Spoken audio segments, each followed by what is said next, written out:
గుండె గూడయింది. ఈ కథని రచించిన వారు బలభద్రపాత్రుని రమణి గారు. ఈ కథ ఆంధ్రప్రభ సచిత్ర వారపత్రికలో మే 96లో ప్రచురితమైంది. అమ్మగారు అన్న పిలుపుకి పప్పు రుబ్బుతున్న వసంత తల ఎత్తకుండానే ఏమిటే మంగి అంది. ఇటు చూడండి అంది మంగి ముంజేత్తో రేగిన జుట్టు సవరించుకుంటూ విసుగ్గా. ఏమిటే అంటూ తల ఎత్తింది వసంత. మంగి చేతిలో చిన్న రెక్కలు రాని పావురం పిల్ల తెల్లగా మెరిసిపోతోంది. దాన్నెక్కడి నుంచి పట్టుకొచ్చావే బాబూ అంటూ అరిచింది వసంత. ఎక్కడి నుంచి వచ్చిందోనమ్మా, గుడిసె మీద వాలింది, కుక్కలు నోట ఖర్చుకుపోతాయని తీసుకొచ్చాను, ఉండనీయండమ్మా, పిల్లలు ఆడుకుంటారు అంది మంగి. వసంత రుసరుసలాడుతూ ఆ ఈ అద్దె ఇంట్లో మాకే జాగా చాలక చస్తుంటే మాతో పాటు ఇదొకట, చాలే తీసుకుపో అంది.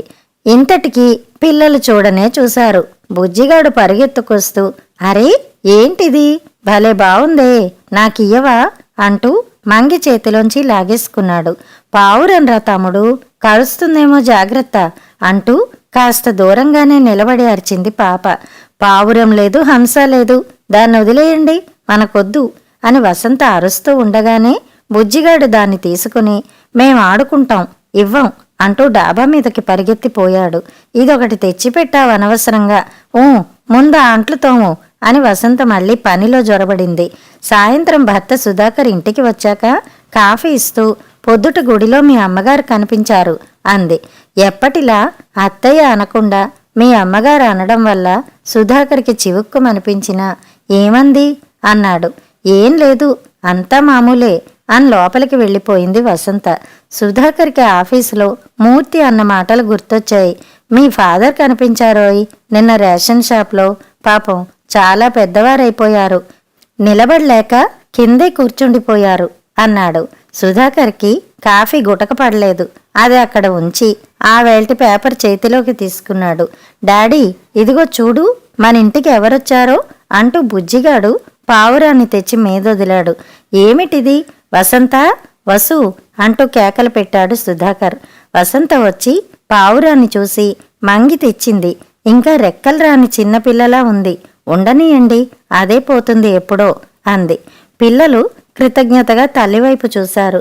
వసంత వంట పని పూర్తి చేసుకుని వచ్చేసరికి సుధాకర్ కూడా పిల్లలతో కలిసి దానితో ఆడుతున్నాడు. అప్పుడే దానికి పరి అని నామకరణం కూడా జరిగిపోయింది. పరి అనగానే అది ఎగురుకుంటూ రావాలని, తన భుజం మీద వాలాలని ఎన్నెన్నో కళ్ళు కనడం మొదలెట్టాడు బుజ్జిగాడు. క్షణాల్లో దానికోసం ఓ గూడు తయారు చేసి బాత్రూంలో పెట్టారు. బియ్యము, పెసరపప్పు ఎవరికి తోచిన వాళ్ళు పెట్టారు. సుధాకర్ కూడా చిన్నపిల్లాడే అయిపోయాడు. మన్నాడు స్కూల్కి వెళుతూ పిల్లలు దాన్ని వదల్లేక వదిలిపెట్టి వెళ్లారు. వసంత పనంతా పూర్తయ్యాక దానివైపు వెళ్ళింది. తెల్లగా మల్లె మొగ్గలా ముడుచుకుని కూర్చునుంది అది. పరి అని నెమ్మదిగా పిలిచింది వసంత. అలికిడికి మెడ తిప్పి వయ్యారంగా చూసింది పరి. వసంత దాన్ని సున్నితంగా చేతుల్లోకి తీసుకుని నిమిరింది. పిల్లలు బడి వదిలిపెట్టాక ఎక్కడికి వెళ్లడం లేదు. దాంతో ఆడడమే వాళ్ళకి సరిపోతోంది. సుధాకర్ కూడా ఇంటికి రాగానే పావురాన్ని కాసేపు చేతిలోకి తీసుకుంటాడు. వసంత ముద్దుగా విసుక్కుంటూనే వాళ్ల మురిపాల్లో భాగం పంచుకుంటోంది. ఒక వారం రోజుల్లోనే వాళ్ళ కుటుంబ సభ్యుల్లో అది చేరిపోయింది. ఇంటికి వచ్చిన వాళ్ళు దాన్ని చూసి ఎంత బావుందో అని మెచ్చుకుంటూ ఉంటే వసంతకి గర్వంగా ఉంటోంది. మధ్యాహ్నాలు పెరట్లో వదిలిపెడితే అది రెక్కలు అల్లార్చుకుంటూ కాస్త దూరం ఎగరడం ప్రాక్టీస్ చేస్తోంది.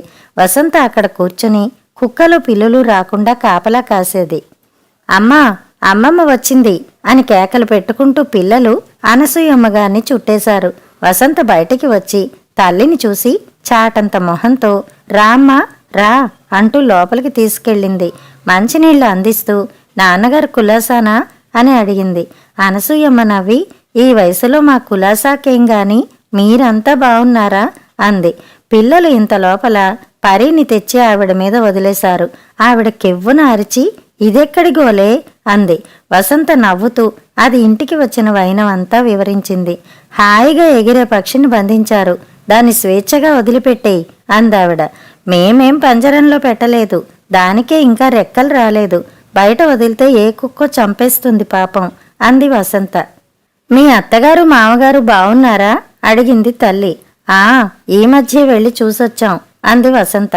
పాపం ఈ వయసులో వాళ్ళు ఒంటరిగా అని ఆ పై మాటలు పూర్తి చేయకుండా వదిలేసిందావిడ. వసంత ముక్కుపుటాలు అదురుతుండగా పెద్ద వయసని చెప్పి ఏం చాదస్తం తగ్గించుకున్నారు చెప్పు, అన్నిట్లోనూ ముక్కు దూరుస్తూ ఒక్కరోజు మమ్మల్ని స్వేచ్ఛగా వదిలిపెట్టలేదు.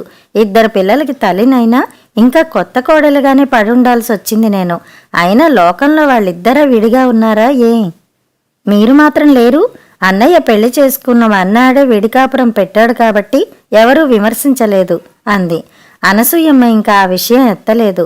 సుధాకర్ వచ్చాక పిచ్చాపట్టి మాట్లాడి కాలక్షేపం చేశారు. తెల్లవారాక వసంత ఎప్పటిలాగే పావురాన్ని తెచ్చి పెరట్లో వదిలి దాని ముందు కాసిన నూకలు చల్లి లోపలికి వెళ్ళింది. బుజ్జి పాప స్కూలుకి వెళుతూ దానికి టాటా చెప్పి వెళ్లారు. సుధాకర్ని కూడా ఆఫీస్కి పంపించాక వసంత తల్లితో కబుర్లు చెప్తూ కూర్చుండిపోయింది. చాలాసేపు అయ్యాక పెరట్లోకి వచ్చి చూస్తే పావురం పిట్టగోడ మీద కూర్చుని కనిపించింది. అమ్మా, దీనికి ఎగరడం వచ్చేసిందే అని కేక పెట్టింది వసంత. అనసూయమ్మగారు హడావిడిగా రాగానే ఆ చప్పుడికి అది ఒక్కసారిగా రెక్కలు సారించి ఎగిరిపోయింది. వసంత అయ్యో అయ్యో అంటూ ఉండగానే అది ఎగిరిపోయింది. వసంత కాస్త దూరం దానికోసం పరిగెత్తింది. కానీ ఎక్కడా జాడలేదు. పిల్లలు వచ్చి ఏడిస్తే ఏం చెప్పాలి అని బాధపడింది వసంత. ఆ రోజంతా అది మళ్ళీ ఎగిరి వెనక్కి వచ్చేస్తుందని ఆశగా చూస్తూనే ఉంది. అన్నం తినాలనిపించకపోయినా తల్లి కోసం తిన్నాననిపించింది. పిల్లల మీద వంక పెట్టినా ఆమెకి బెంగగానే అనిపించింది. సాయంత్రం పిల్లలు వస్తూనే దాని గూడు దగ్గరికి వెళ్ళి పరీ పరీ అని పిలిచారు. అనసూయమ్మ నెమ్మదిగా వాళ్ళకి అసలు సంగతి చెప్పింది. బుజ్జిగాడు కాళ్ళు బాదుకుంటూ శివతాండవం మొదలెట్టేశాడు. పాప ఏడుస్తూ అంతా మమ్మీ వల్లే, సరిగ్గా చూసుకోలేదు అంది. సుధాకర్ కూడా పిల్లల్ని ఊరుకోపెట్టడానికి విశ్వ ప్రయత్నం చేశాడు. వాళ్ళకి దాని గూడు బోసిగా కనిపించగానే గుండెల్లో ఏదో తెలియని బెంగ రేగింది. అలా ఎగిరిపోతుంది అనుకోలేదండి కన్నీళ్లతో బేలగా అంది వసంత. రెక్కలు వచ్చాక ఉంటాయనుకున్నావా పిచ్చిదానా అంది అనసూయమ్మ. సుధాకర్ వసంత ఆమె వైపు తల్లు తిప్పారు. అనసూయమ్మ నవ్వి ఒక్క వారం రోజుల్లోనే ఇంతగా మమకారం పెంచుకుని అది ఎగిరిపోతే ఏడుస్తున్నావే, మరి కని పెంచి ఇంత వాళ్ళం చేసిన తల్లిదండ్రుల మాటో ఆ గూడు చూసి మీ గుండె చెరువవుతుంటే అనుక్షణం పిల్లలని వాళ్ళ తాలూకు ఆలోచనల్ని పంచుకుంటూ బతికిన తల్లిదండ్రుల్ని పెద్ద వయసులో వాళ్ళ కర్మకి వాళ్ళని వదిలిపెట్టి రెక్కలు వచ్చాయి కదా అని ఎగిరిపోయే పిల్లలది ధర్మమేనా? ఆ తల్లిదండ్రుల గుండెలు ఏమవ్వాలి? ఆ ఖాళీ గూడును ఎవరు పూడుస్తారు?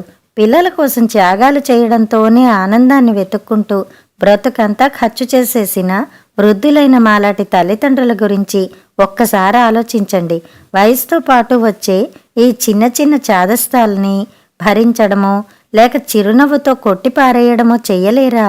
ఇలా అంటున్నానని ఏం అనుకోకండమ్మా, నే వెళ్ళొస్తా అంది. సుధాకర్కి ఆవిడ మాటలకి కంటనీరు తిరిగింది. రేషన్ షాప్ క్యూలో నిలబడలేక నిస్సత్తువుగా కూలబడుతున్న తండ్రి కళ్లల్లో మెదిలాడు. వసంతకి గుడిలో కనిపించి వాడు బావున్నాడా, పిల్లలు మమ్మల్ని తలుచుకుంటున్నారా అని డగ్గుత్తికతో అడిగిన అత్తగారు జ్ఞాపకం వచ్చింది.